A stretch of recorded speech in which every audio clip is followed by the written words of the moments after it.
Muy buenas tardes, buenas noches ya en Brasil, a todos y todas.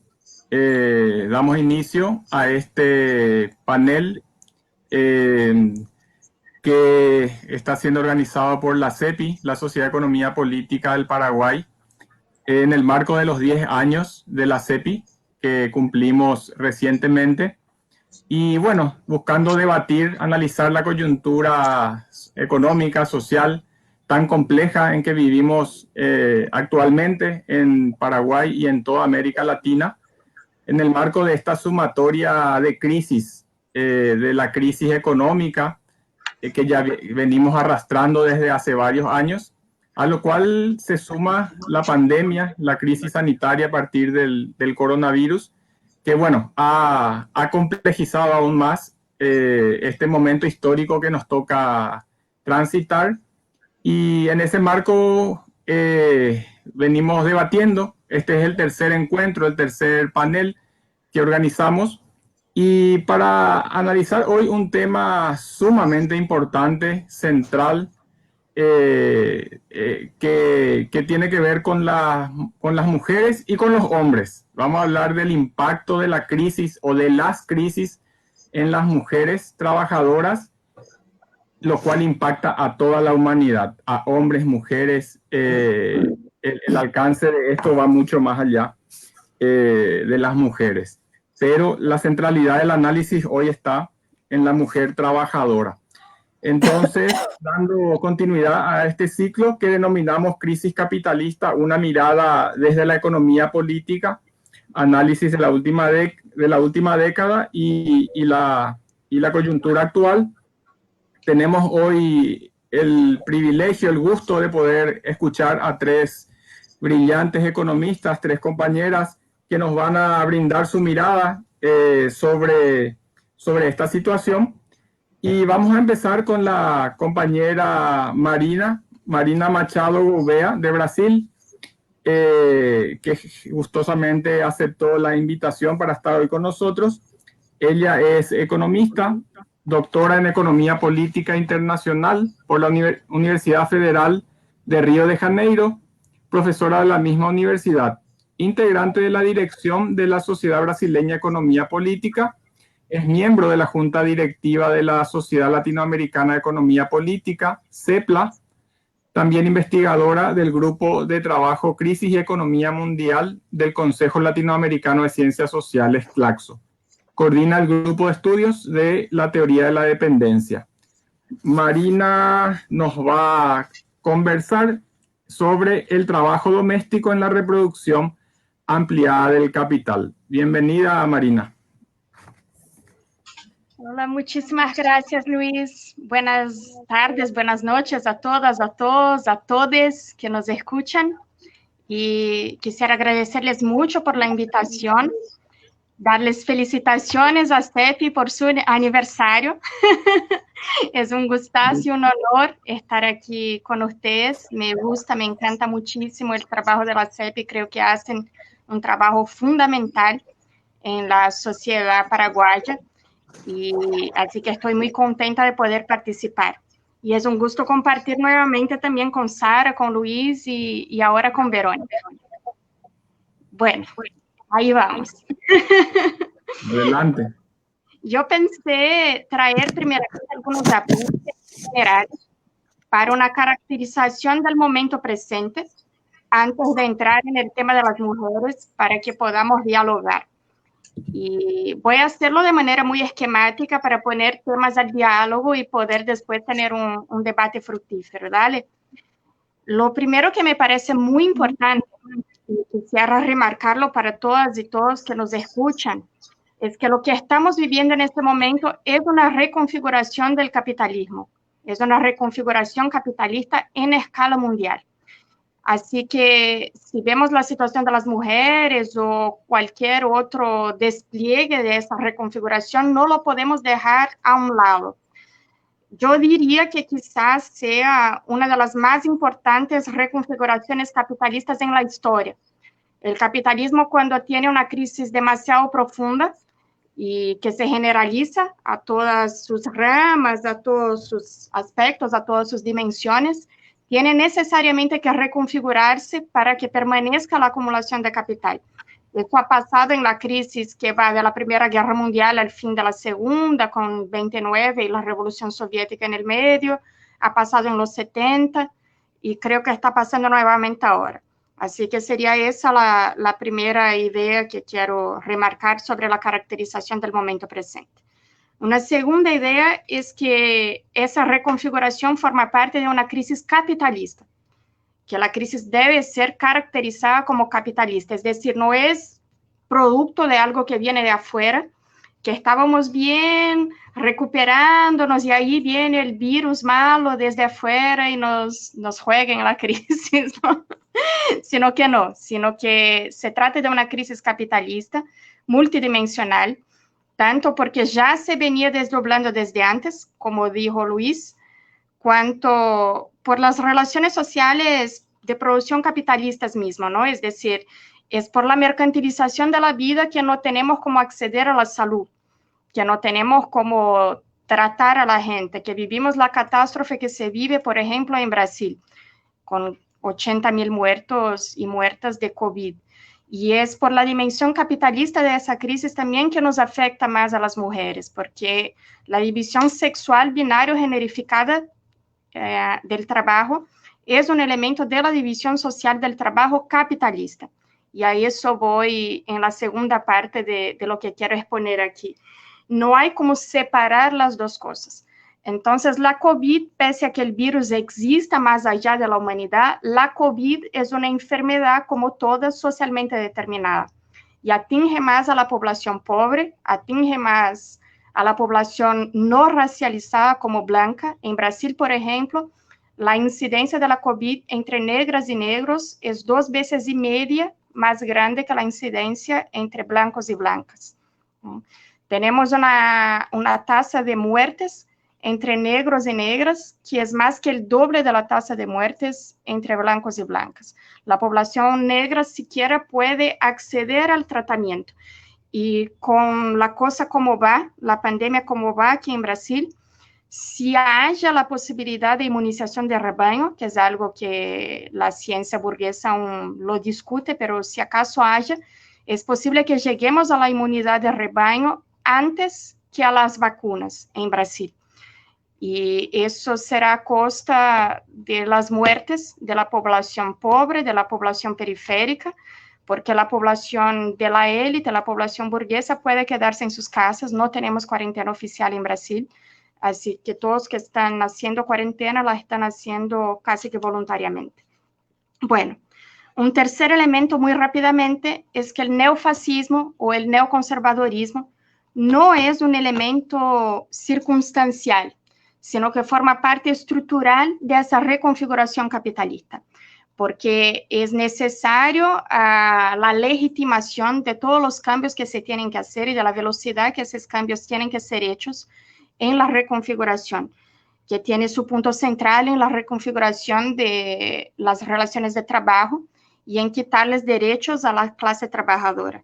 Entonces, el negacionismo, esa dicotomía falsa entre economía o vida que se impone, no son trazos circunstanciales que se puede sacar del momento que vivimos, sino que son trazos fundamentales para el cambio en los bloques del poder en todos nuestros países y en Latinoamérica y el Caribe especialmente, por el rol estratégico que nuestra región juega respecto a Estados Unidos en su disputa hegemónica con China.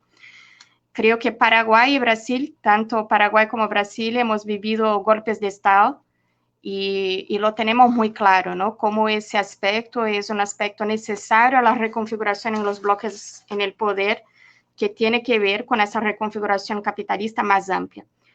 Así que, como cuarto elemento, quisiera caracterizar el momento actual digamos, desde doble aspecto. Yo lo caracterizo como, una ofensiva total de la clase dominante sobre la clase trabajadora. Es decir, es importante reconocer la caracterización como ofensiva, porque en momentos en que hemos tenido una mayor conquista de derechos sociales, en momentos en que incluso el desarrollismo ha podido ser hegemónico en el capitalismo y casi nunca lo es, no es una tendencia general del capitalismo que tengamos desarrollismo, mayor conquista de derechos, todo lo contrario. En esos momentos el capitalismo estaba a la contraofensiva. Y ahora yo creo que sí está a la ofensiva. Todo el neoliberalismo como forma de reproducción del capital configura esa ofensiva, y desde el inicio de la crisis en 2007-2008, el capitalismo se viene reconfigurando como nueva etapa en esa ofensiva, como profundización en esa ofensiva. A mi criterio, desde 2013 a 2016 hemos vivido una mayor profundización que se despliega totalmente ahora con la pandemia y con la COVID, y digamos que tiene un doble eje esa ofensiva. Por una parte, es ofensiva para la reconfiguración capitalista de manera general, que tienen las relaciones de trabajo y las relaciones de producción su principal punto. Por otra parte, como dije, garantiza también el alineamiento total de nuestros países en Latinoamérica y Caribe a Estados Unidos en su disputa hegemónica con China. Entonces, caracterizarlo como ofensiva. Y yo les dije de una doble caracterización al principio, porque me parece que es muy importante también caracterizarlo como contrarrevolución preventiva. Es decir, más allá de una ofensiva, tiene también una característica contrarrevolucionaria preventiva. Yo hablo de un país que tiene en ese momento prácticamente un gobierno militar. Nunca se ha tenido tantos militares en los altos escalones, en los altos puestos del gobierno brasileño, siquiera durante el periodo de la dictadura civil-militar. Así que le sirve a la clase dominante en su conjunto, porque la crisis se ha profundizado tanto y las contradicciones del capitalismo han devenido tan explícitas que la posibilidad de una revolta, de una convulsión social, de un proceso revolucionario, de hecho, es real. Así que es necesario incrementar el genocidio de la población en general, de la población pobre principalmente, ¿no? De la población negra, y garantizar que la gente respete la Constitución en la única cosa que la clase dominante cree que debe ser respetada, que es la defensa de la propiedad privada, mientras se le quitan todos los derechos que serían constitucionalmente garantizados y se le echa abajo las constituciones más democráticas que habíamos tenido. Entonces, en el devenir, y cerro con eso para hacer el vínculo con la división sexual binario generificada del trabajo, en el devenir yo creo que podemos esperar, además de mucha lucha, y yo soy optimista de que quizás podamos ganar, pero podemos esperar de parte del capitalismo, sí o sí, sin tener balones de cristal, una mayor centralización del capital, un incremento en el desempleo, que ya lo estamos viendo, que se va a plasmar como una nueva forma de desempleo, que es el desempleo disfrazado a través de la uberización, con el subempleo y la reorganización de las relaciones de producción y de trabajo, un mayor control social y una mayor represión a nuestras poblaciones, la total expropiación de los recursos naturales y un incremento de la división social del trabajo en todos sus aspectos, como división territorial, es decir, división interna en nuestros países, división internacional del trabajo, como división racial del trabajo. Aquí en Brasil estoy hablando principalmente de la población negra, pero se podría hablar de la población indígena en Paraguay y bueno, de la población que se reconoce como guaraní, y de la división binario generificada y sexual del trabajo, a la que voy ahora. Bueno, paso entonces a la segunda parte de la exposición. Me han pedido las compañeras y compañeros que respecto a la división sexual binario generificada del trabajo, yo trajera datos más generales sobre su rol en la reproducción capitalista en general, porque en nuestra división aquí profundizarán más las otras dos compañeras en los aspectos específicos ahora con la pandemia, los aspectos específicos en Paraguay. Bueno, entonces, en términos generales, yo creo que es fundamental remarcar que la división sexual y binario generificada del trabajo es necesaria a la reproducción capitalista y cumple un rol en la reproducción capitalista. Es decir, si no nos gusta la reproducción capitalista, no nos puede gustar tampoco la división sexual del trabajo. No podemos pensar en una clase trabajadora en abstracto, sacarle todos sus rasgos, sus características concretas y dejar así de entender cómo se da de hecho la reproducción capitalista. Es decir, si lo hacemos estaríamos idealizando la realidad con una perspectiva de algo que no existe. Les voy a pasar unos datos para después esquematizar un poco teóricamente el tema para que podamos dialogar, pero unos datos muy abrumadores para que tengamos una idea de la cosa, ¿tá? Las mujeres, como sabemos, son la mayoría en todos los trabajos domésticos y trabajos de cuidados, remunerados y no remunerados. Según un documento de la Oxfam, que no es exactamente una organización de izquierda, realizamos el 75% del trabajo de cuidado no pagado en el mundo, las mujeres, sumando 12.5 mil millones de horas de trabajo de cuidado no pagado todos los días. ¿Tá? Es decir, imagínense, 12.5 mil millones de horas de trabajo de cuidado no pagado. ¿Tá? Si pensamos que el valor de la fuerza de trabajo se determina por el valor de aquellas mercancías que son socialmente reconocidas como necesarias a la reproducción de la fuerza de trabajo como mercancía, es decir, a la reproducción de nuestra capacidad de llegar al día siguiente y trabajar nuevamente, el hecho de que el trabajo doméstico y de cuidado realizado mayoritariamente por mujeres no sea socialmente reconocido como trabajo y no sea pagado, le ocasiona un rebajamiento del valor de la fuerza de trabajo de la clase trabajadora en su conjunto. Son trillones de dólares a diario que dejan de ser pagados a las mujeres y que, por lo tanto, dejan de ingresar a la formación del valor de la fuerza de trabajo de todas las trabajadoras y trabajadores del mundo. Es decir, es un interés de todas las trabajadoras y trabajadores, mujeres o hombres, cis o trans, es un interés de todos nosotros ponerle abajo la división sexual binario generificada del trabajo, que no es biológica. Estoy hablando de sexual y binario generificado porque muchas veces la gente considera que la generificación, la construcción de género es histórica, pero que los sexos serían naturales o biológicos, y no. La división sexual es también una construcción históricamente determinada. Todo en la humanidad está históricamente determinado por la manera específica en que como animales humanos reproducimos nuestras vidas. Así que de esas 12.5 mil millones de horas de trabajo de cuidado no pagado todos los días, somos responsables las mujeres por el 75%, ¿vale?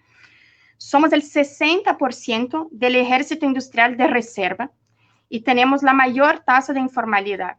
Es decir, las mujeres estamos más sujetas a estar informales y por lo tanto recibimos también menores salarios por eso, cuando estamos vendiendo nosotras mismas nuestra fuerza de trabajo, y estamos más desempleadas que los hombres. En lo que respecta al trabajo de cuidado, que sí es remunerado, no al no pagado del que yo hablaba antes, somos responsables en el mundo por más del 60% de la venta de fuerza de trabajo para trabajo de cuidado. Y el trabajo de cuidado, por lo general, es considerado cosa de mujer, ¿no? Es generificado como de mujer. Así que su valor también es rebajado de manera general en la sociedad capitalista, aunque sean hombres que lo realicen. En el caso de las y los trabajadores domésticos asalariados, el 80% sería las, porque el 80% somos mujeres. Y 9 a cada 10 no tienen acceso a ningún derecho laboral. Bien, si analizamos ahora eso en la COVID, por supuesto que hay que analizar, y las compañeras seguramente lo traerán, el incremento de la violencia doméstica, el incremento de la carga de trabajos domésticos en las mujeres durante la pandemia, el incremento de los feminicidios y también en la línea de frente del combate a la COVID, hay que tener en cuenta que el 70%, el 72% de hecho por ciento de las trabajadoras de la salud en el mundo somos mujeres. Bien, con eso termino haciendo un esquemita de las maneras por las que vengo trabajando. Es uno de los temas que vengo investigando en los últimos años, y las maneras por las que vengo trabajando esa relación entre división sexual binaria generificada del trabajo y la reproducción capitalista. Se podría hablar la misma cosa para la división racializada y algo análogo para la territorial. Y son todas dimensiones de una misma realidad, de una misma totalidad que se reproduce. Así que son inseparables. No son sistemas distintos o opresiones distintas que se interseccionan, sino que dimensiones de la misma reproducción capitalista. Bueno, para esquematizarlo, entonces, me parece que hay que ver la influencia de la binario generificación en la construcción de dos géneros, el femenino y el masculino. De manera que el femenino está siempre valorado por debajo, incluso éticamente, que el masculino, lo que tiene implicaciones también sobre la determinación de los valores de las mercancías y del valor de cambio de la mercancía fuerza de trabajo. Hay que ver también en el tema de la división sexual binario generificada del trabajo, la heteronormatividad y su rol en la reproducción de la fuerza de trabajo por la familia heteronormativa, mononuclear, patronizada, de un hombre y una mujer que tienen hijos que van a componer la clase trabajadora. Entonces, con esas dos determinaciones, de hecho, se va a impactar, por una parte, el valor y el precio de la fuerza de trabajo, específicamente de las mujeres y de todo que se asocia a lo femenino en nuestra sociedad, y por otra parte, como yo dije, el valor y el precio de la fuerza de trabajo en general. Bien, de las mujeres se impacta el valor de la fuerza de trabajo por esa desvalorización generificada que yo dije, en términos éticos, que las mujeres, se considera que las mujeres necesitamos menos para vivir, y más las mujeres racializadas como no blancas, ¿no? Necesitan aún menos. Es decir, el valor de nuestra fuerza de trabajo es menor. Por otra parte, se considera que hay ramas de la economía que son trabajo de mujer, así que el trabajo de cuidado, por lo general, nos corresponde a las mujeres y vale menos en nuestra sociedad. También el precio de la fuerza de trabajo de las mujeres es menor, porque como yo dije, estamos más en la informalidad y estamos más desempleados. Entonces, todo eso yo lo pongo en el impacto sobre el valor y el precio de la fuerza de trabajo de las mujeres específicamente. Y lo más esencial, me parece, para pensar la lucha conjunta, es aquello con que yo abrí la exposición y también la cerro, que es el tema del impacto sobre la determinación general del valor y precio de la fuerza de trabajo de toda la clase trabajadora. El trabajo reproductivo, necesario a la reproducción de la fuerza de trabajo, muchas veces no es reconocido como trabajo, y por lo tanto no entra a la determinación del valor de la fuerza de trabajo de nadie, siquiera de los hombres que nos están escuchando. Si entrara, el valor de la fuerza de trabajo del conjunto de la clase trabajadora sería mucho más grande. Así que pensémoslo y construamos alternativas que de hecho aprendan de los movimientos feministas, de los movimientos antirracistas, sobre la construcción de comunidad, sobre la construcción del cuidado como un valor ético, y sobre la lucha colectiva que hay que librar para superar la situación en que vivimos y llegar a una sociedad no mercantilizada, en la que todas y todos tengamos acceso a derechos básicos, como por ejemplo el derecho a la salud y a la vida. Eso es, compañeros, muchas gracias. Muchas gracias, Marina, por la presentación. Fue muy rápida, muy condensada en poco tiempo, pero muy interesante, muy rica, y nos muestra realmente, ¿verdad? Todo lo que implica esa no valoración del trabajo de cuidado, del trabajo muy identificado con las mujeres, ¿verdad? Y cómo eso nos afecta a toda la clase trabajadora, ¿verdad? No solamente a las mujeres, sino en su conjunto. Muchas gracias, Marina. Ahora vamos a escuchar a la economista Verónica Serafini. Ella es economista, es feminista, doctora en Economía del Desarrollo con maestría en Ciencias Sociales.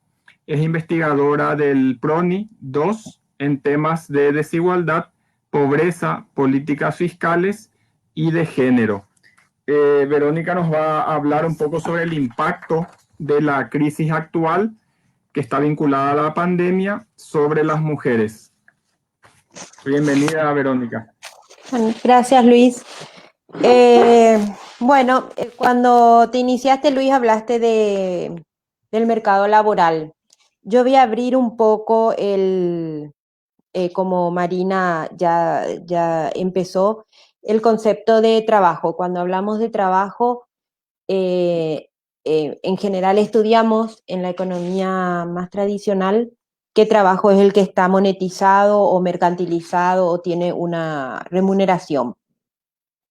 Yo voy a abrir un poco el concepto y me voy a referir a dos tipos de trabajo: el trabajo doméstico y de cuidado que no tiene remuneración, pero que tiene un impacto importante en la vida de las personas, en la sostenibilidad de la vida, y ahora con esta pandemia toma mucha mayor relevancia por la necesidad, porque la pandemia es al final un fenómeno que involucra el cuidado. Fundamentalmente el cuidado a la salud cuando hay enfermedad, pero también un cuidado para el no contagio. Y hoy, bueno, eso está cayendo fundamentalmente sobre las mujeres, el peso de las cuarentenas, del aislamiento y no solamente el peso en términos de horas de sobrecarga, de carga de trabajo, sino también algunas consecuencias negativas que se están exacerbando, como es el caso de la violencia dentro de la violencia intrafamiliar, que es uno de los datos que más rápidamente se pudo explicitar y conocer y reconocer su incremento. Entonces, cuando hablamos de la situación del trabajo, yo quiero referirme a los dos, al trabajo no remunerado y al trabajo remunerado, en el marco de esta pandemia. Bueno, y como señalaba, una de las mayores, ya de por sí, a nivel mundial y en Paraguay, la mayoría de las mujeres hace trabajo no remunerado. Y en un mucho menor porcentaje los hombres. Pero además de que la mayoría hace trabajo remunerado, lo hace con muchas más horas.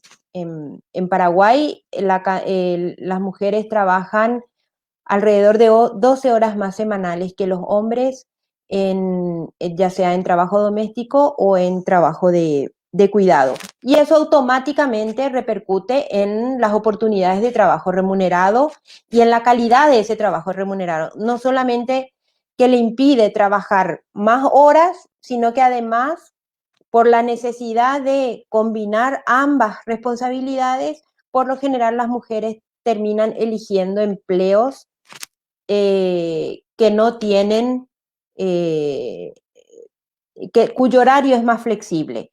Y eso trae acarreado también su exclusión de los sistemas de seguridad social, porque en Paraguay el sistema de seguridad social está centrado en el empleo formal, en relación de dependencia, y las mujeres trabajan más por cuenta propia, y las mujeres campesinas, bueno, y en general hombres y mujeres en el sector rural no tienen, porque no está cubierta la seguridad social en el sector campesino. O sea, ahí es imposible entender la situación del trabajo remunerado o del trabajo mercantilizado o del mercado laboral en las mujeres sin comprender qué es lo que pasa dentro en el ámbito privado o en el ámbito de los hogares. Y eso a su vez termina afectando a sus niveles de ingreso y por esa vía a la pobreza. Y en un contexto hoy de pandemia, de pérdida del empleo, eso adquiere una dimensión mucho más importante, porque como ya dijo Marina, de hecho las mujeres ganan menos. En promedio en Paraguay ganan el 75% de lo que ganan los hombres, esa brecha disminuye, el sector público es más igual, hay menos brecha, igual hay una brecha del 9%, y en otros ámbitos, como en el trabajo por cuenta propia, la brecha es del 30%. Esa brecha tiene que ver con varias razones. Uno, que las mujeres no pueden dedicarse de tiempo completo. Entonces, hay una subutilización. Cuando la encuesta le pregunta, ¿querrías trabajar más? Sí, ellas contestan que sí. Y esa es una parte del subempleo. Si nosotros sumamos a esas mujeres que querrían trabajar más pero no pueden, y al desempleo, hay una sobrerepresentación de mujeres. Esa situación se está exacerbando en este momento porque muchas mujeres tienen un costo de oportunidad muy alto de permanecer en el trabajo. Entonces, si ahora ya ganan menos en el mercado laboral, cuando hacen el cálculo, cuánto me cuesta salir a trabajar y cuánto gano, resulta que si el beneficio es menor, terminan quedándose en los hogares porque se suma todo, la precariedad, la falta de seguridad social, ganar menos y no contar con políticas que les permitan a ella, que permita socializar el costo de la reproducción o el costo del cuidado del resto de los miembros, de los niños, de niños y niñas, de las personas con algún tipo de dependencia o de las personas mayores. Lo que está haciendo esta pandemia es exacerbando esas desigualdades por algunos puntos que ya dijo Marina. Por un lado, el trabajo ya era precario y eso afecta a la posibilidad que tienen de las mujeres de recibir los beneficios de la seguridad social en este momento.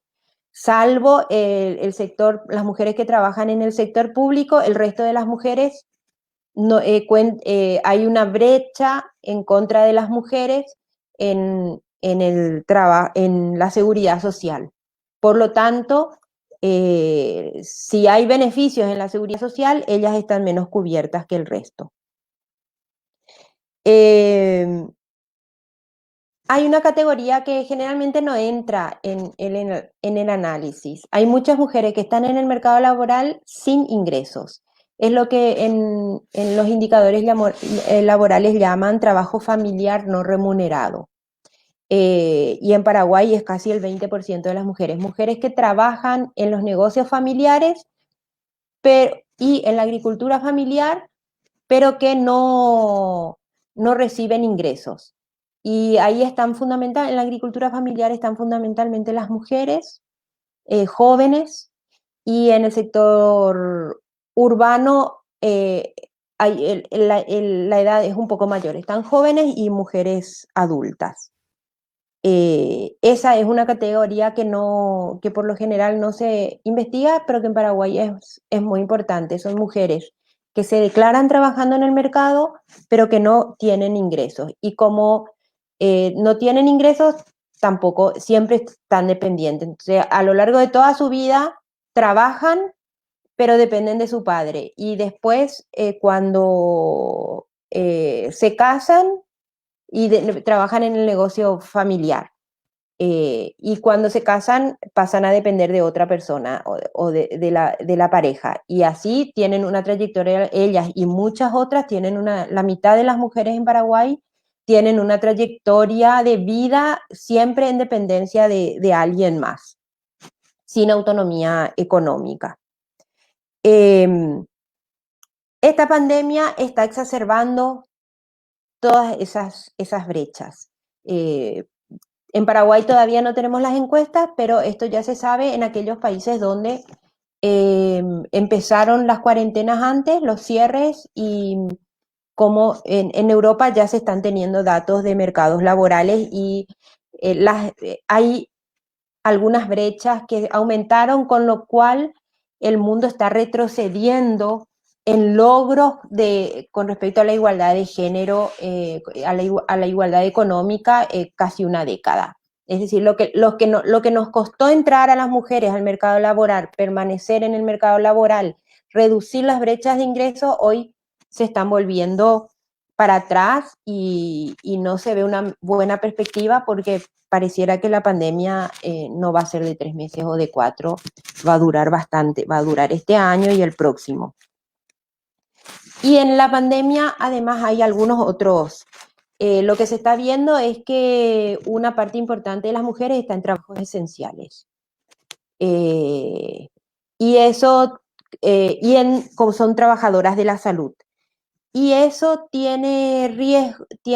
aumenta el riesgo porque cuando vuelven a su casa, ellas no se aíslan, tienen un vínculo mucho más cercano con el resto de la familia porque cocinan, cuidan, entonces puede llegar a generar un mayor riesgo.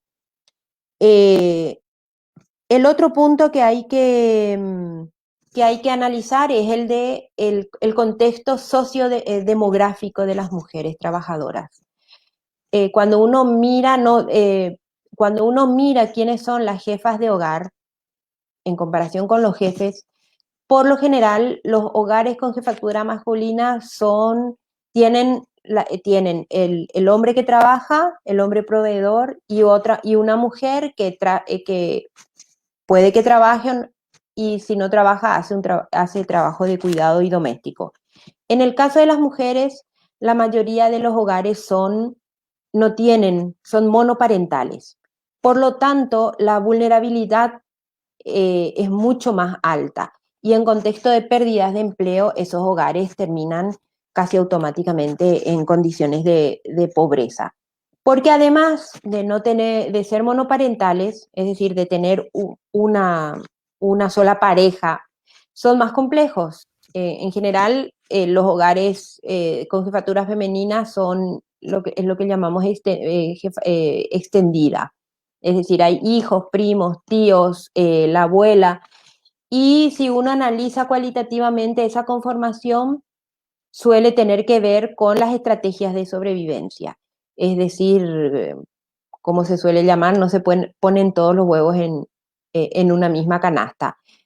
Hay varias personas que trabajan un poco, varias personas que cuidan, de manera a hacer que la sobrevivencia, la posibilidad, la sostenibilidad de la vida se divida entre más personas. Y finalmente un tema que no está vinculado al empleo de manera directa, pero que va a tener un efecto directo en las mujeres y probablemente en las relaciones laborales, es el endeudamiento. Las deudas, las históricas deudas en América Latina han generado políticas de ajuste que se llamaron políticas de ajuste estructural derivadas del Consenso de Washington, y hoy en otros países que se han llamado políticas de austeridad. Esas políticas de austeridad han ido acompañadas todavía de una mayor flexibilización laboral, de pérdida de seguridad social y de retrocesos en esos ámbitos. Y eso termina afectando de nuevo con mayor fuerza a las mujeres, porque para que la deuda sea sostenible, como se llama en el lenguaje económico, lo primero que se suelen recortar también son los servicios sociales. Y todo ese peso vuelve a caer sobre las mujeres. En un contexto en Paraguay en el que ya de hecho no hay suficientes políticas sociales.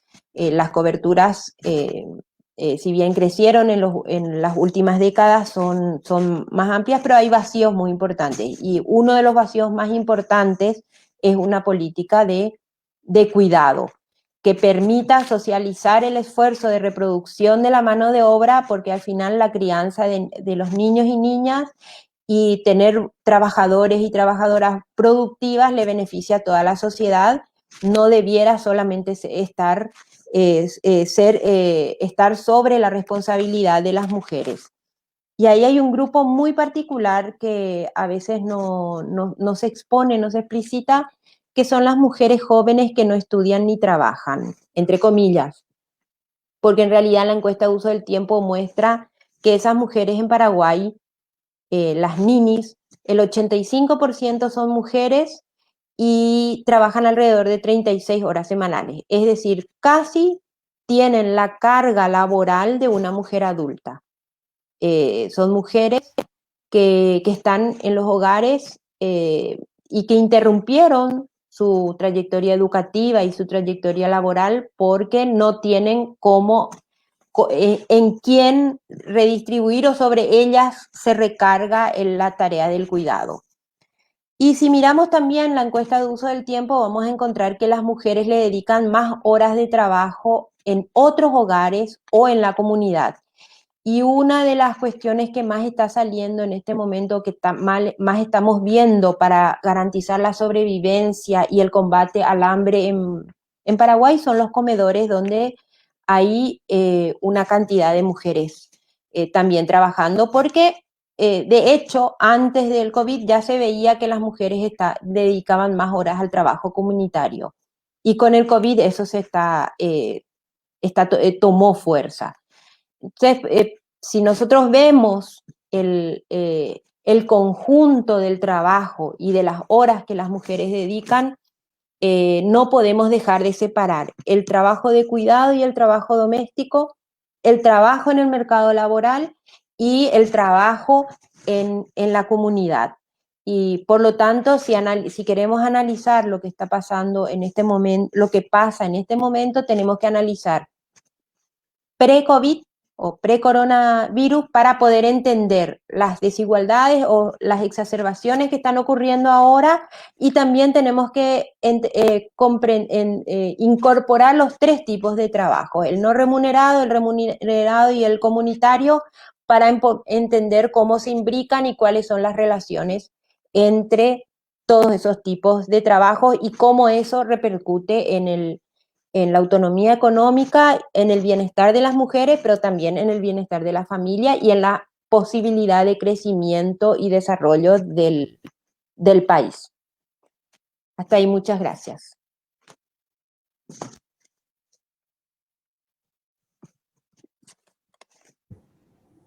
Muchas gracias, Verónica. Realmente muy claro y muy preocupante, ¿verdad? La situación, estas brechas que señalás son reales y son muy gravosas, son muy costosas para las mujeres sobrellevarlas en el día a día.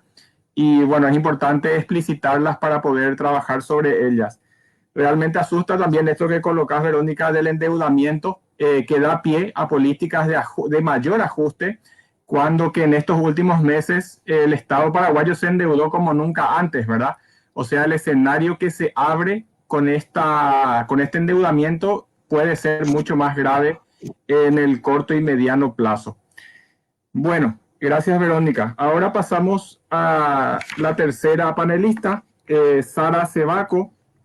Ella es economista, graduada en Francia con MBA, es militante y madre. Vive en Paraguay desde el 2004. Trabaja sobre políticas públicas y en investigación sobre aspectos de la economía paraguaya. Es miembro de la Sociedad de Economía Política del Paraguay desde su fundación en el año 2010, de la cual actualmente es su vicepresidenta. Sara nos va a hablar sobre la situación de las mujeres trabajadoras en Paraguay. Adelante, Sara. Buenas noches. Bueno, en realidad, parte de yo creo que las exposiciones de Marina y de Verónica estuvieron bastante completas.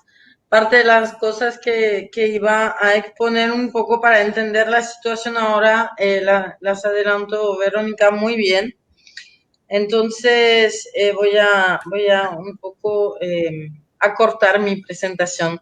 Por ahí tendremos más preguntas.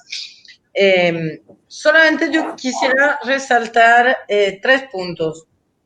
uno que efectivamente abordó Verónica, diciendo, hablando de las mujeres jefa de hogar, bueno, en Paraguay, porque lo que se vio, digamos, nosotros ya sabíamos, ya estaban esas brechas que ya, digamos, presentó, las brechas de ingreso, que van hasta 30%, ¿verdad? De brecha, 30 a 35% incluso de la brecha de ingreso entre hombres y mujeres,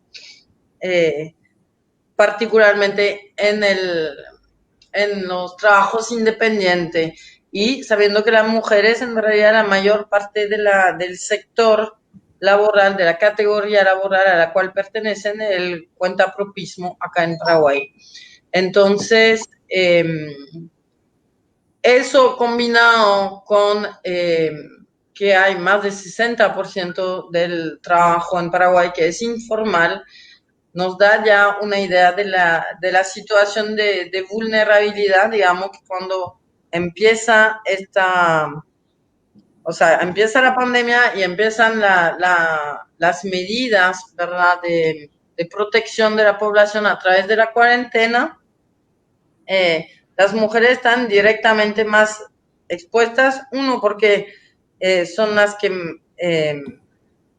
pertenecen a la categoría, o sea, la mayor parte, 17% empleo doméstico, 31% cuentapropismo.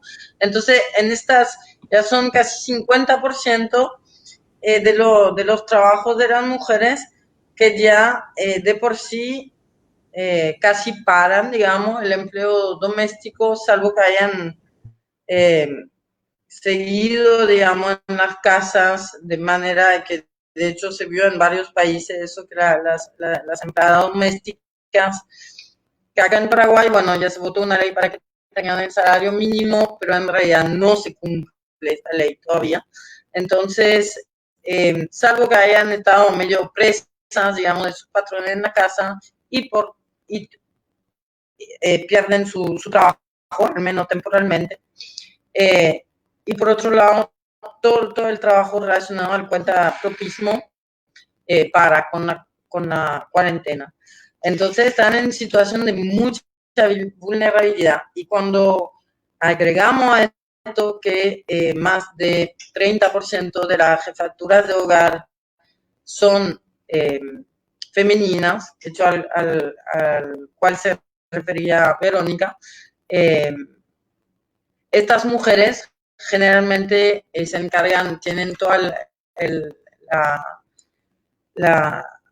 sostén, digamos, del hogar está a su cargo, y cuando no tienen trabajo, bueno, caen directamente en pobreza. Ya vimos muchos ejemplos ya en la prensa de mujeres con hijos no pudiendo pagar alquiler y siendo echadas directamente de su casa y teniendo que volver al interior de alguna manera que otra, generalmente, o buscar auxilio en la casa de un pariente con sus hijos. Sumado a esto, o sea, yo creo que esa es la situación de enorme vulnerabilidad, digamos, en la cual están las mujeres paraguayas ahora. Además, entonces, efectivamente, con toda la cuestión de que la mayor parte de su trabajo, remunerado o no remunerado, está en los servicios de cuidado o los servicios de atención al público. Por otro lado, yo creo que es muy importante pensar o analizar, en todo caso, cómo en realidad en Paraguay, desde una matriz cultural, ¿verdad?, donde la mujer es un poco la salvadora, ¿verdad? En Paraguay la mujer es la cuña guapa, la mujer siempre fuerte, siempre abnegada, la mujer madre, que cuida a todo el mundo, y por eso la celebramos mucho, ¿verdad? Bueno, entonces está al cuidado de todo, y entonces las estrategias de gobierno durante la pandemia, por ejemplo, tuvimos dos aspectos que quisiera insistir un poco sobre ello. Uno, el tema educativo. Como en muchos lugares del mundo, ¿verdad? Se dijo, bueno, entonces todas las escuelas paran, públicas y privadas. Entonces ahí tenemos dos cuestiones. Uno, la mayoría de los docentes en Paraguay son las docentes, son mujeres. Entonces ellas trabajan desde su casa, desde la nada, sin toda la atención pedagógica que se hubiera tenido que tener. Bueno, no estaba previsto, no podemos tampoco, o sea, todo el mundo estuvo un poco improvisando. Pero, entonces, por un lado, las docentes desde su casa, y por otro lado, los docentes, y por otro lado, los padres en casa, haciendo la escuela en casa. Y eso son también una nueva tarea doméstica que ocupa muchísimo tiempo y quedó mayoritariamente a cargo de las mujeres, ¿verdad? Que es dar la escuela en casa, hacer la escuela en casa, y finalmente damos tranquilamente rol educativo a las mujeres en el hogar, que ya, de hecho, bueno, en el caso de Paraguay, las mujeres trabajan mucho más horas, tienen según la encuesta de uso del tiempo, las mujeres tienen un trabajo no remunerado a nivel semanal de casi 29 horas contra 12 para los hombres. Entonces, sumada a este trabajo no remunerado en la casa, se agrega la tarea escolar, ¿verdad? Que puede ser de 4 o 5 horas para los chiquitos, al menos para los adolescentes, obviamente, que son un poquito más independientes o un poquito más autónomos en el aprendizaje, suma menos, pero eso suma un esfuerzo grande, además de reconfigurar un rol otra vez que se le da a la mujer dentro de la familia, que además de ser la cuidadora, la que cría a sus hijos, además de ser la cocinera y la limpiadora de la casa y la proveedora de amor, también tiene que ser la que educa.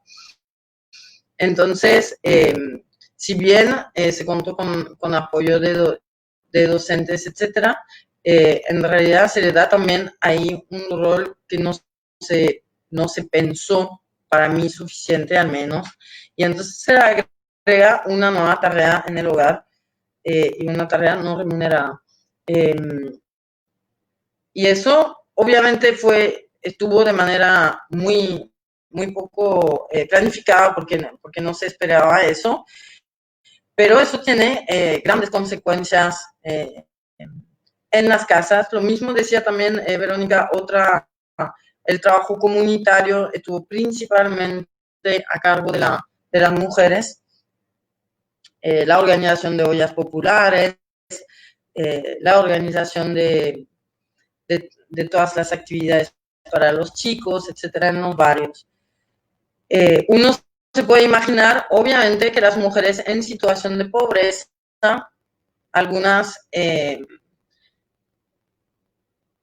la ciudad, digamos, las mujeres en situación de pobreza que viven en lugares, en casas o alquileres o departamentos muy chiquitos, en situación de hacinamiento con sus hijos, obviamente tienen condiciones de vida que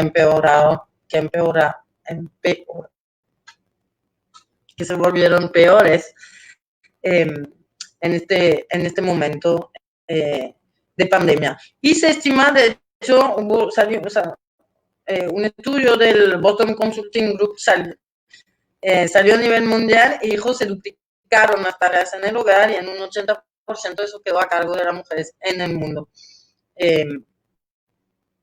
Entonces es muchísimo más la carga doméstica, y la situación obviamente de tensión en las familias puede volverse mucho más acuciante en las mujeres en situación de pobreza. Por eso, cuando decimos, mira, todo el mundo no está cumpliendo la regla, por ejemplo, de la cuarentena, si bien muchos intentan hacerlo, en Paraguay hay bastante acatamiento a las reglas, pero cuando vivís en una casa muy chiquita o cuando incluso te echaron de tu casa porque no pudiste pagar el alquiler, porque finalmente muchas mujeres quedaron sin recursos, obviamente que hay gente que sale a trabajar, hay chicos que están saliendo de su hogar también para jugar, para encontrarse con su vecino, porque no está siendo más tolerable la situación. En términos de violencia familiar y violencia doméstica, no tenemos mucho registro, pero sí hubo una estadística que aumentó de 78% en comparación con el año pasado. Los casos de denuncia de violencia familiar y doméstica. Y esto es una directa consecuencia también de la situación de encierro en malas condiciones, ¿verdad? Y obviamente de la pobreza con la cual uno se encuentra. Entonces, yo creo que es muy urgente, por un lado, que se pueda intervenir, uno, en términos de ingresos de las mujeres en este momento donde la pobreza aumenta muy rápidamente, ¿verdad? Entonces, y después pensar efectivamente la intervención estatal desde los dos servicios más, las dos funciones regalianas del Estado, que son educación y salud, de qué manera, digamos, no aumentamos las desigualdades y de qué manera no aumentamos finalmente el nivel de sobreexplotación laboral, que sea por trabajo remunerado o por trabajo no remunerado hacia las mujeres. Eso nomás quería agregar.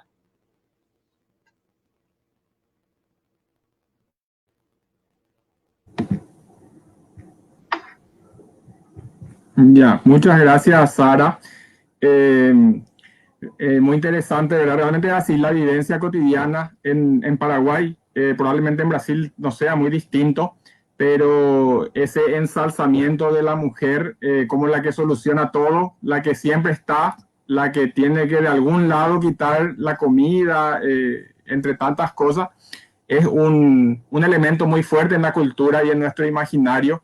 Y bueno, funciona para esta lógica de explotación de la mujer y bueno, del trabajo no remunerado y de los bajos salarios y de la reproducción de la fuerza de trabajo en esas condiciones. Bueno, muchas gracias a las tres panelistas.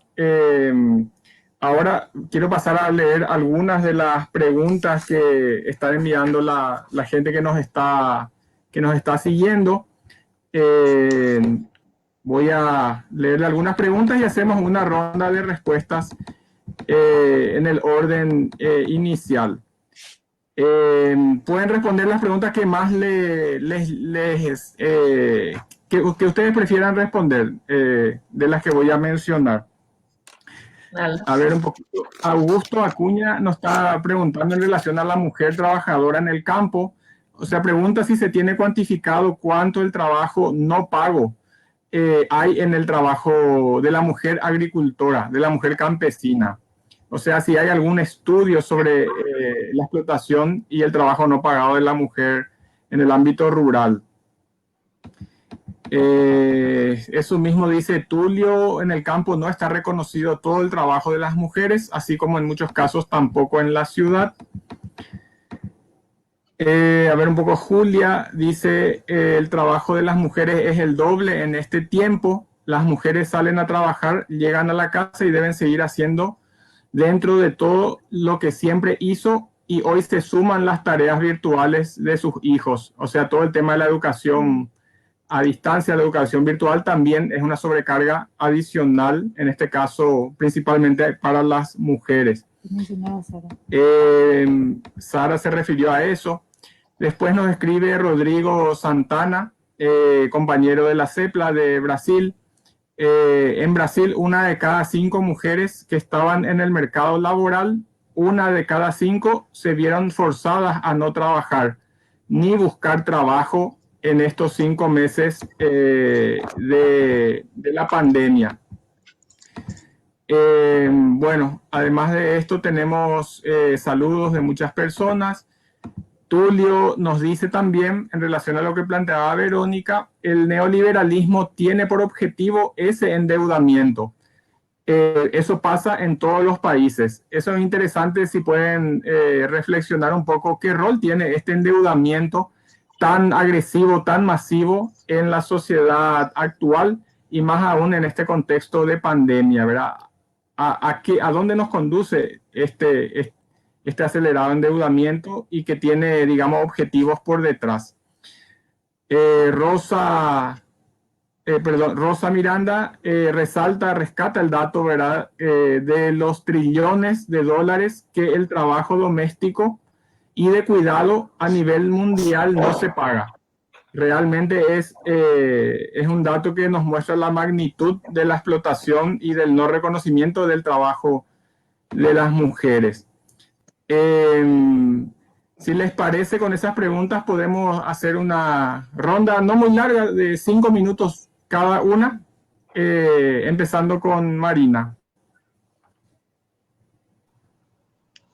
Bien, vamos. Yo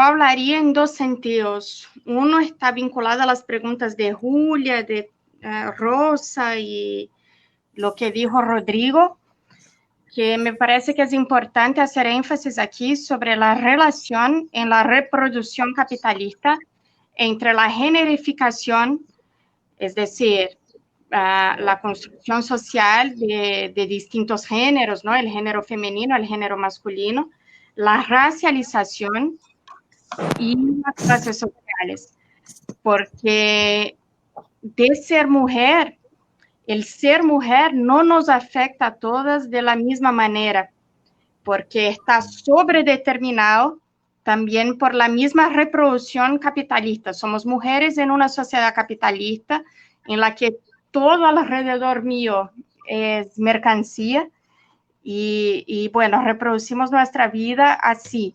Entonces, lo que dice Julia, por ejemplo, de que llegamos a nuestra casa y tenemos aún que hacer más trabajo, se vincula mucho con lo que había dicho Verónica sobre, pongamos, 3 tipos de trabajo, ¿no? Que ella mencionó como el trabajo no pagado, doméstico y de cuidado, el trabajo que sí es pagado cuando vendemos nuestra propia fuerza de trabajo como mujeres, en una relación de compra y venta de la fuerza de trabajo que es pagada, y más el trabajo comunitario. Hay muchos teóricos que definen eso como una doble o triple jornada de la mujer. Y a eso no están sometidas todas las mujeres, sino que están sometidas principalmente las mujeres de la clase trabajadora y las mujeres no racializadas como blancas. Porque si vemos la perspectiva de clase, se puede apreciar también que una parte de las mujeres, aunque siga en la ética capitalista, en la ética de nuestra sociedad, siendo reconocida como responsable del cuidado del hogar, tiene condiciones de contratar otras mujeres para que hagan ese cuidado parcialmente en sus casas, ¿no? Es aún la mujer burguesa y la mujer de la clase trabajadora con salario suficiente para contratar otras mujeres, que queda responsable en términos éticos en la sociedad de todo, pero puede contratar otras mujeres. Así que es importante ver esa dimensión. Yo creo que quizás sea la más importante para nosotras y nosotros aquí, esa dimensión del trabajo no pagado, que correspondería a esos trillones de dólares, ¿no? Y esa dimensión está vinculada al hecho de que sí somos más fácilmente desempleables, como dijo Rodrigo, por la informalidad, por el hecho de que nos embarazamos, por el hecho de que somos subvaloradas en una sociedad binario generificada, porque el trabajo de cuidado no es reconocido también en términos éticos, porque se considera como cosa de mujer, se considera como cosa genéricamente valorada por debajo, cosa que no tiene valor de cambio en nuestra sociedad. Y por eso incide en esa totalidad que tiene determinaciones de raza, determinaciones de género y sobre determinaciones de clase, se considera como invisibilizado. A eso yo iría. Augusto y Tulio, yo no tengo datos, yo personalmente no tengo datos específicos sobre el campo. Para terminar, quisiera decir algo quizás vinculándolo con el neoliberalismo y el endeudamiento. Tendremos que hacer todo un otro en vivo sobre eso, ¿no? Pero espero que las compañeras hablen más. Me parece muy importante, quisiera dejar una idea, ¿no? Que es la idea de que el neoliberalismo, a mi criterio, no es solamente un paquete de políticas. Es decir, no es solo un paquete de políticas económicas, de políticas sociales, de política externa, que haya sido implementado, por ejemplo, con el consenso de Washington, sino que es una nueva forma de reproducción capitalista que asume el capitalismo tras su crisis en los 70. Entonces va a empezar a existir, de hecho, en los 80 y en los 90 por la misma dinámica de la lucha de clases, por la caída del campo socialista, por la caída de muchas organizaciones de trabajadores y trabajadoras alrededor del mundo.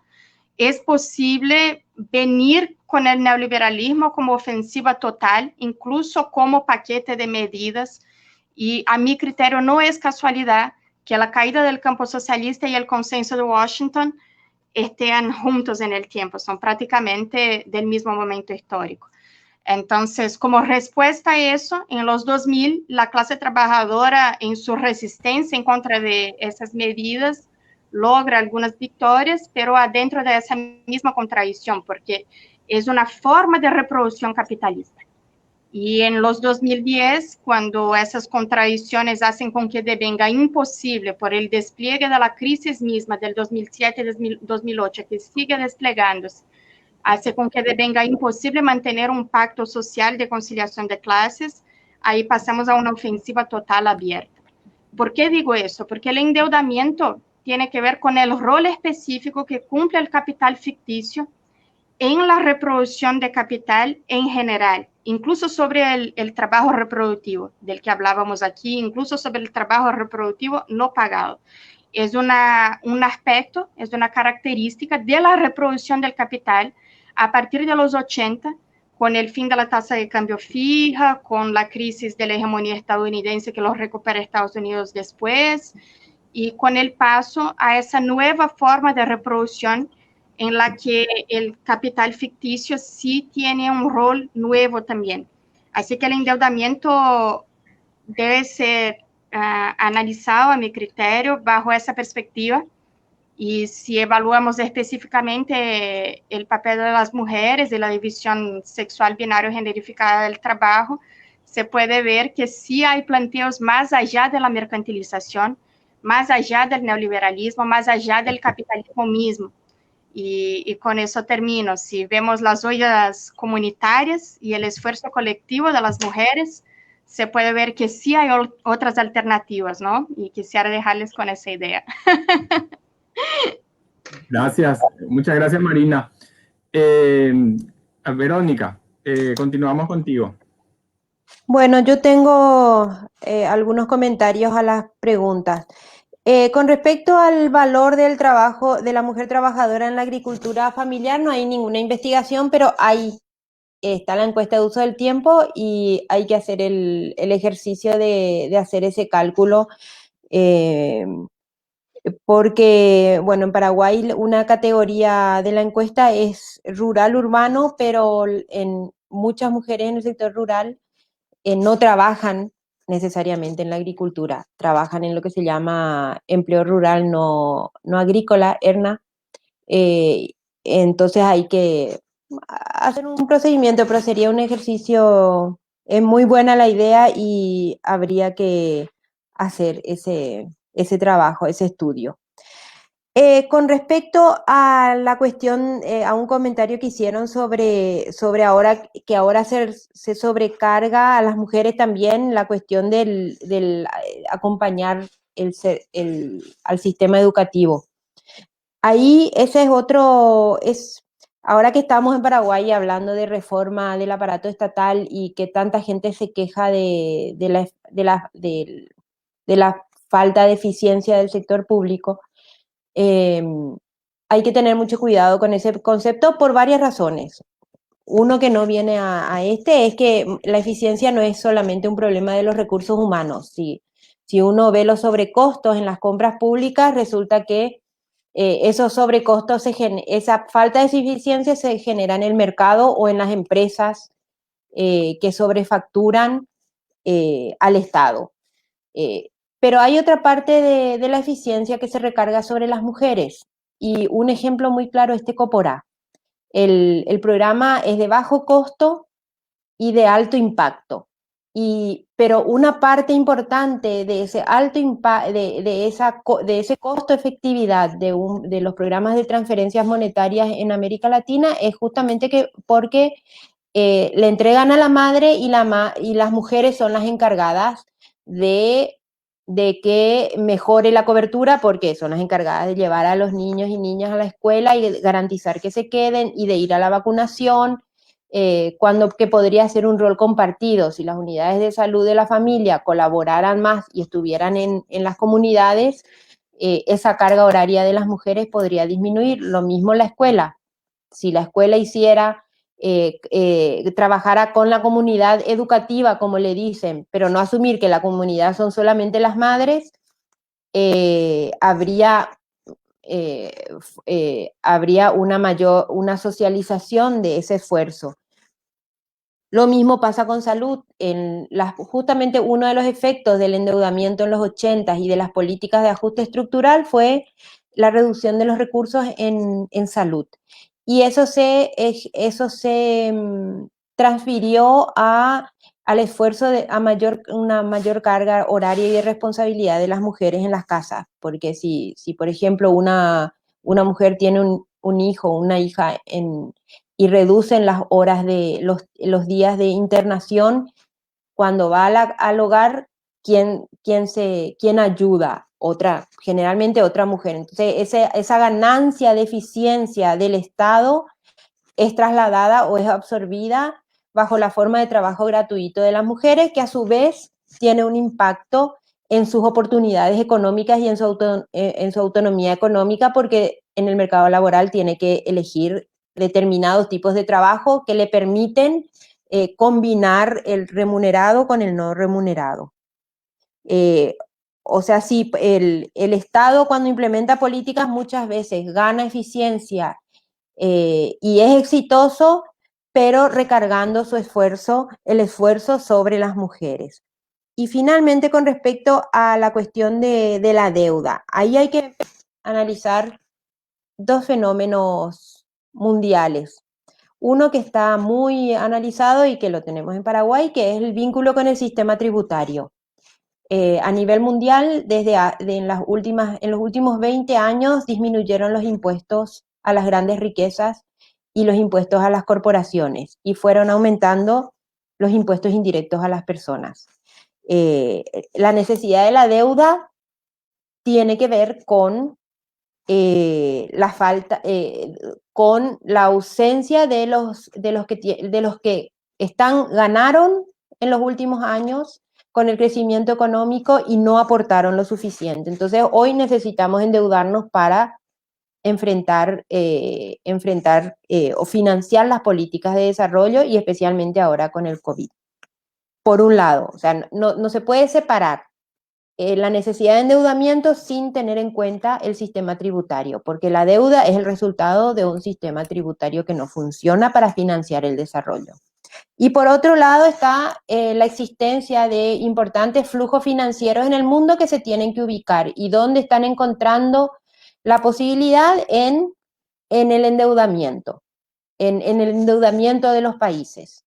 Y es lo que hoy llamamos financiarización de la economía. Y ahí podemos encontrar el desarrollo inmobiliario, no es precisamente para hacer viviendas para la gente, sino para construir viviendas porque hay recursos y después vemos qué hacemos con las viviendas. O con lo que pasó en las últimas décadas, y hoy hubo un cambio muy importante en Chile, un paso en la cuestión de las AFP, con los fondos previsionales. Son recursos que se han privatizado y que tienen que buscar dónde tener rentabilidad. Y las deudas tienen alta rentabilidad porque es muy difícil que un país decida no pagar la deuda. Es casi imposible. En general los países terminan pagando las deudas, aunque sean espurias o aunque sean con contratos leoninos. Bueno, ahí. Gracias. Gracias, Verónica. Pasamos con Sara. Sí, bueno, yo creo que contestaron sobre la pregunta de Augusto. En realidad, o sea, yo lo único que miré la encuesta de uso del tiempo que mencionaba Verónica, pero en realidad, como ella dijo, lo que incluye en puesto rural, no productivo, digamos, es otra cuestión, pero dentro de todo, más allá de los datos que faltaban en la encuesta de uso del tiempo, lo que se decía que en el trabajo no remunerado a nivel rural era semanalmente de 33 horas para las mujeres,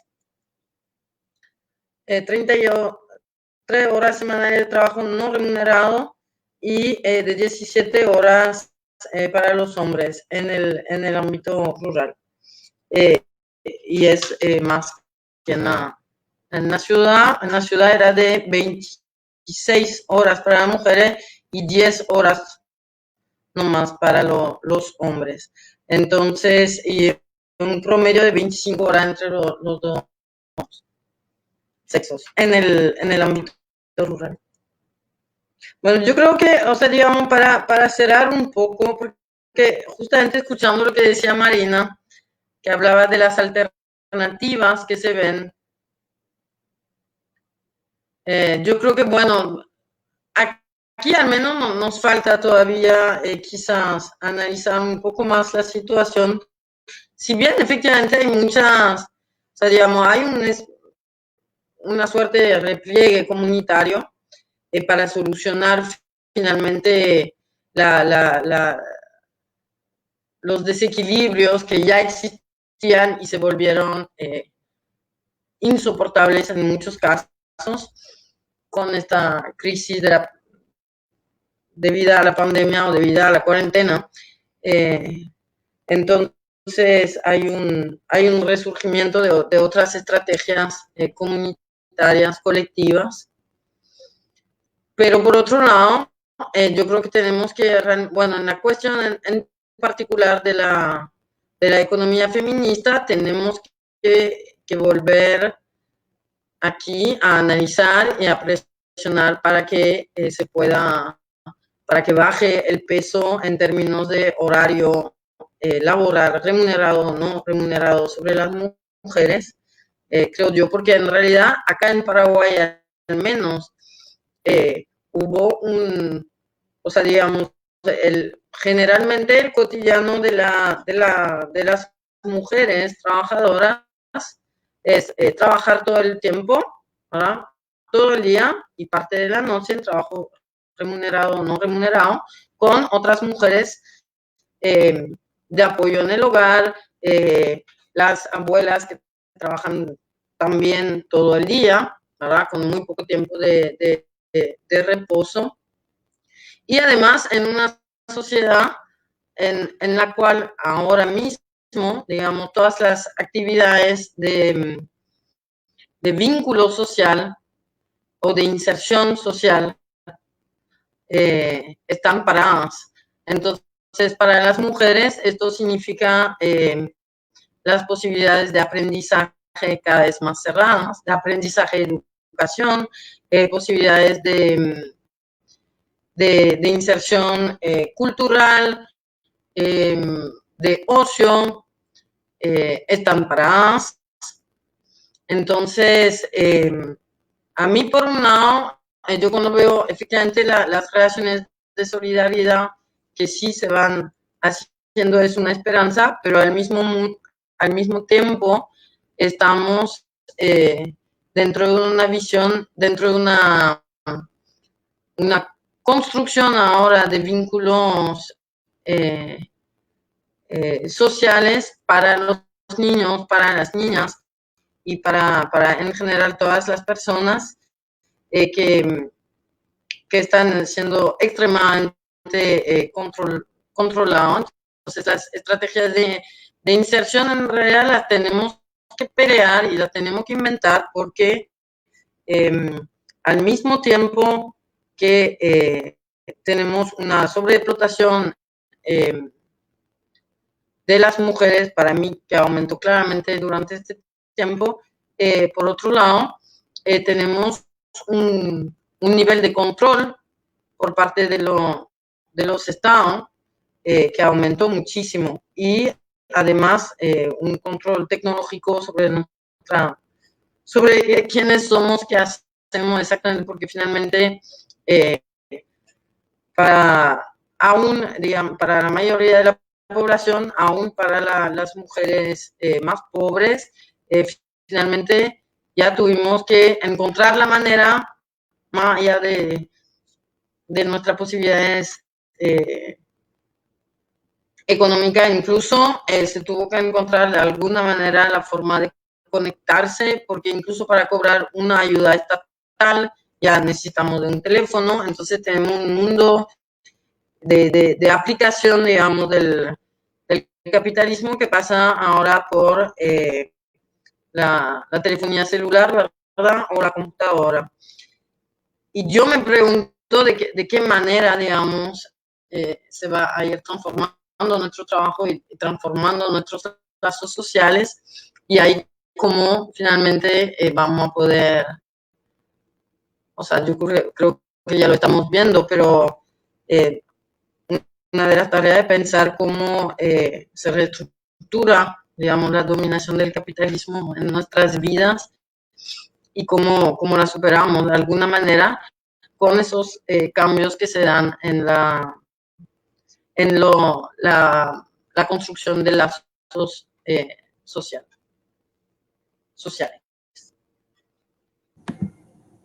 Muchas gracias, Sara.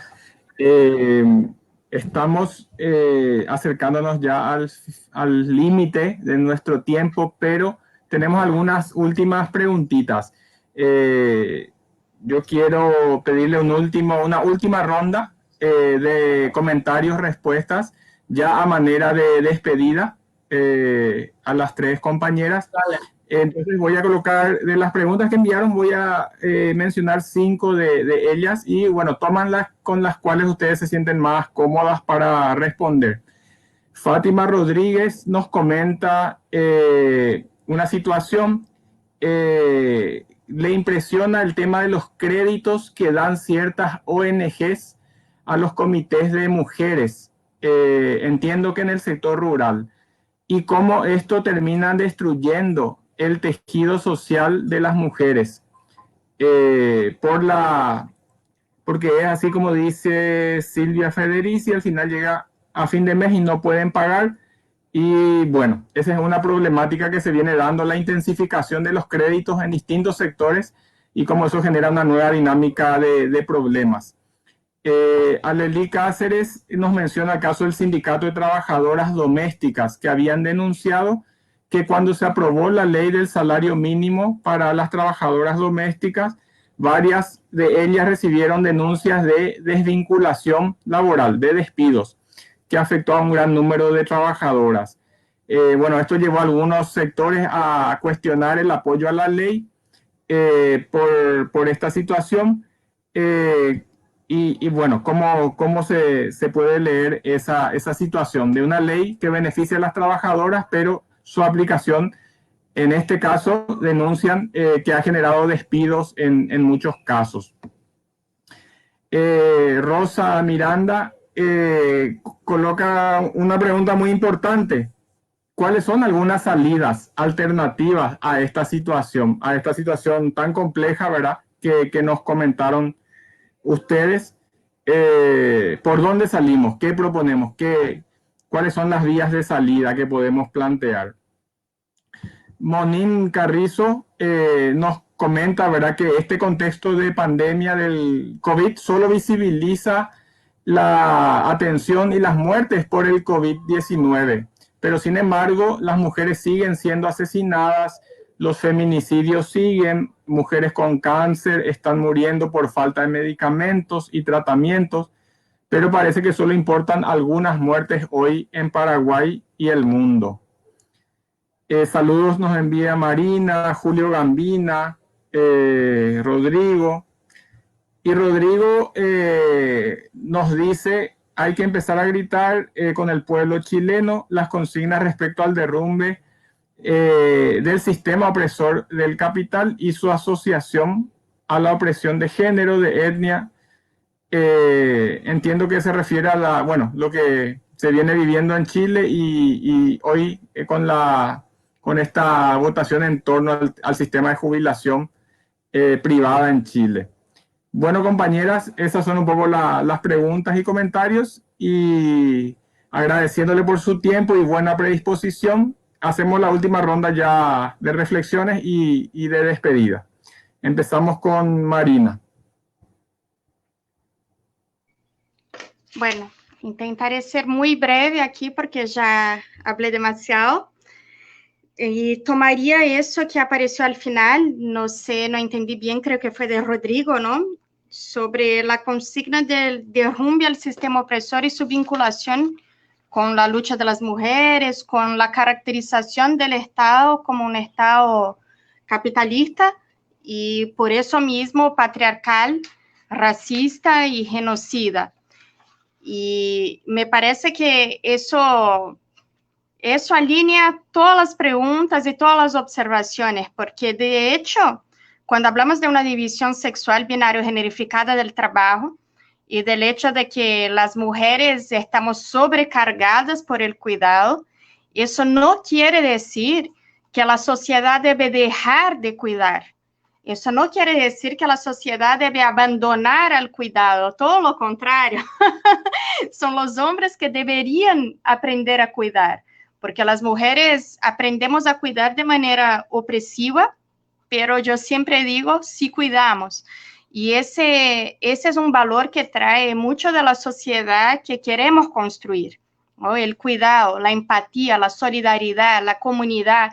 Y esos valores están totalmente en contra, son antagónicos con una sociedad capitalista, porque están totalmente en contra de la mercantilización de las vidas, de la mercantilización de los derechos, están en contra de que el acceso incluso a cosas básicas como salud, educación, comida, no sean derechos, sino mercancías.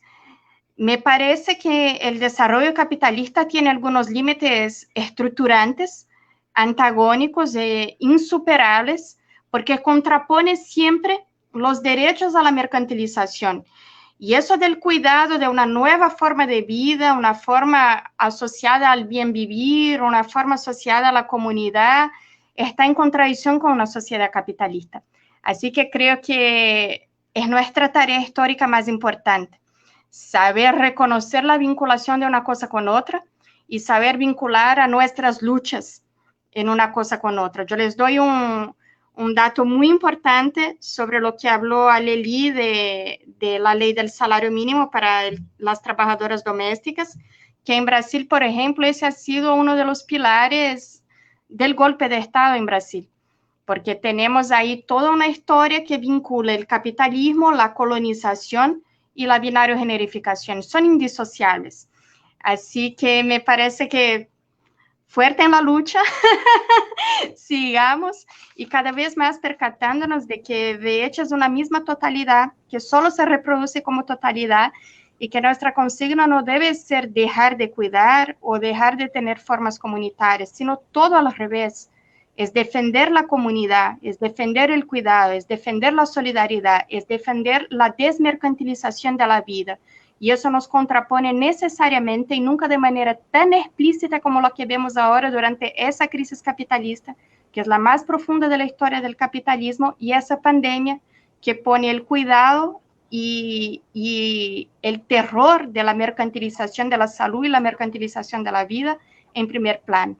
Hay que luchar en contra de eso y hay que pensar en la construcción de una sociedad desmercantilizada. Eso es. Agradecerle de nuevo, ya que es el saludo final, ¿no? A las compañeras. Ha sido un placer, un gusto inmenso compartir con vosotras. Yo creo que se han completado mucho las exposiciones y creo que es un buen ejemplo de cómo podemos trabajar juntas bien las mujeres, cómo nos complementamos, ¿no? Y felicitarle de nuevo a la CEPI a nombre de la CEPLA y a nombre de la CEP de Brasil. Mil gracias. Muchas gracias, Marina. Un abrazo para todos los compañeros, compañeras de Brasil en este difícil momento de la CEP y de la CEPLA. Y muchas gracias por tu generosa predisposición de acompañarnos. Paso la palabra a Verónica para, Verónica, las preguntas que quieras responder y despedirte un poco. No, una de ellas, que es la que conozco un poco, es el tema este de inclusión financiera.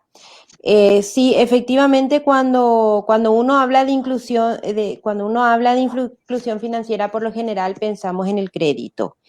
Y en el caso de cualquier persona, y sobre todo si está en situación de pobreza y los altos niveles de vulnerabilidad del trabajo que hay en Paraguay, porque, y lo estamos viendo ahora, al no tener seguridad social y al tener bajas coberturas de servicios públicos, en Paraguay la gente tiene que pagar salud, educación, agua, casi cualquier servicio termina poniendo de su bolsillo. Es lo que llamamos gasto de bolsillo. Si nosotros vemos y además los bajos ingresos familiares, lo que tenemos es que cuando el crédito, el acceso al crédito termina siendo un problema de endeudamiento, generando un problema mayor. Por eso es que cuando hablamos de inclusión financiera, tenemos que las evaluaciones que hay a nivel mundial lo que dicen es que los productos financieros que más benefician a las mujeres no son los créditos, sino el ahorro y los seguros. Y el crédito no puede ir sin estos otros complementos para que pueda tener un impacto positivo. El problema es que el crédito es generalmente visto no a favor de las mujeres, sino como un negocio desde la oferta. Y ahí es donde se produce un ciclo de endeudamiento que termina siendo más negativo que positivo. Y bueno, muchas gracias por la invitación, y fue un gusto haber compartido con ustedes, con Sara, con Marina, con Luis, y bueno, es un gusto contribuir a un debate, al debate que necesitamos en Paraguay para avanzar hacia el desarrollo. Gracias, Verónica. Es así, necesitamos estos análisis, estas conversaciones para después poder intervenir en esta realidad tan dura y compleja y desafiante que tenemos enfrente. Muchas gracias, Verónica. Y Sara, quedas al final de la ronda. ¿Tu micrófono, Sara? Sí, no, yo creo que, bueno, el tema de la deuda hacia la supuesta ayuda vía la inclusión financiera de las mujeres, bueno, una gran herramienta del capitalismo para vender finalmente y hacer más lucro sobre los productos financieros, explotando de alguna manera más a las mujeres pobres otra vez con los microcréditos, que eso yo creo que se analizó bastante Acá todavía no hay un nivel demasiado alto de estas estrategias, pero sí está avanzando y es un tema que se tiene que analizar y denunciar de alguna manera. Y después, bueno, yo no sé si hubo, o sea, no escuché muchas preguntas. Sí, el tema de la situación de las empleadas domésticas, que efectivamente yo creo que ahí tiene que ver también con lo que decía Marina. Bueno, el tema es que haya más cuidado, más solidaridad y obviamente un cuidado más respetuoso, ¿verdad? Un cuidado, pero mientras, de hecho, no denunciamos el hecho de que empleadas domésticas estén pagando mitad del salario mínimo o menos incluso, porque eso es todavía la realidad de muchas aquí, donde se paga 1.800.000 mensuales a una empleada doméstica con un día semanal de reposo cuando se puede. Si nosotros no denunciamos eso o si seguimos explotando eh, a otras personas, esa pues es la tarea que nos toca también como militantes.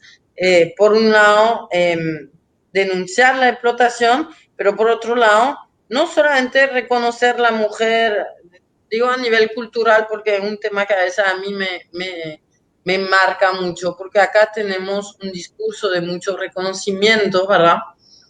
Por la labor de cuidado, pero al mismo tiempo, en realidad, lo reconocemos como no lo valoramos, por lo cual no lo compartimos.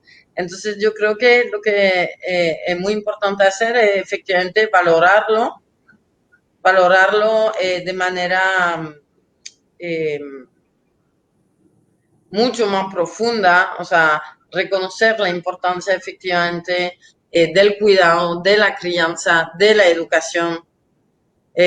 Cuando decía Verónica, se está hablando de la reforma de la educación, yo creo que ese es un tema que todos tenemos que estar metidos justamente para pensar, porque es un tema demasiado importante para la construcción de una sociedad.